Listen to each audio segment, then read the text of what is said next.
Send-off sa 246 vials sa AstraZeneca vaccine ang gipahigayon sa pagamahan ng probinsya sa Misamis Oriental. Adlong Domingo, Marso 21, 2021, ngadto sa siyam ka munisipyo nga mao ang lungsod sa Taguluan, Upol, Medina, Balingasag, Initaw, Villanueva, Hasaan, Alubihid ug Kinugitan ug duha ka syudad sa Hinguog ug El Salvador.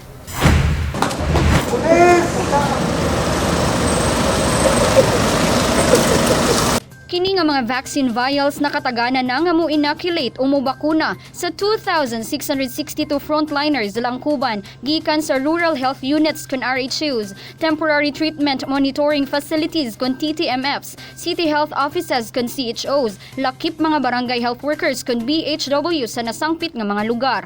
Mandato ni Governor Bombi nga dili angayan malangan og kinahanglan ang hustong pagsubay sa prioritization framework aron nga plastar og dunay koordinasyon ang pag-implementar sa vaccination rollout process sa matag munisipyo kay lakip kini sa mga lakang aron matubag ug mapakgang ang makamatay nga COVID-19. Sa pagpanguna ni IATF Chief ug PHO Misamis Oriental Head nga si Dr. Jerry Kalingasan, katimbayayo ang iyang mga staffs, malampusong naasistar ug nahatagan ang tanan ug alokasyon sumala sa listed allocated personnel kun medical practitioners.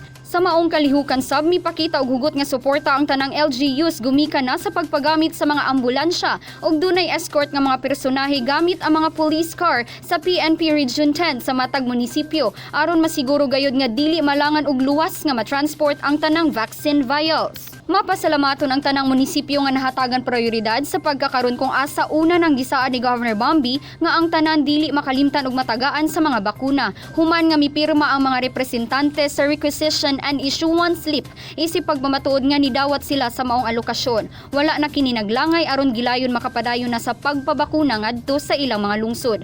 Lauman nga karong simana laing hugna na sab sa mga frontliners ang mamahimong bakunahan sama na lang sa mga empleyado gikan sa PHO. Human nga dunay nakagahin nga 25 AstraZeneca vaccine vials nga mahimong mobakuna og kapin kun kulang 250 ka tawo.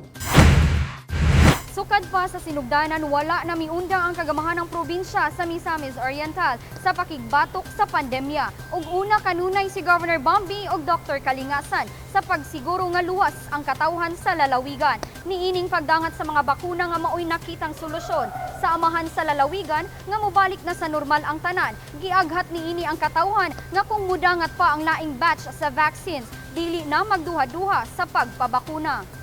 Kauban si Ben Buibagen sa kamera, ako si Lambo Regian Maygay. Alang sa limpyo ug matarong nga panggobyerno, padayon Pilipino.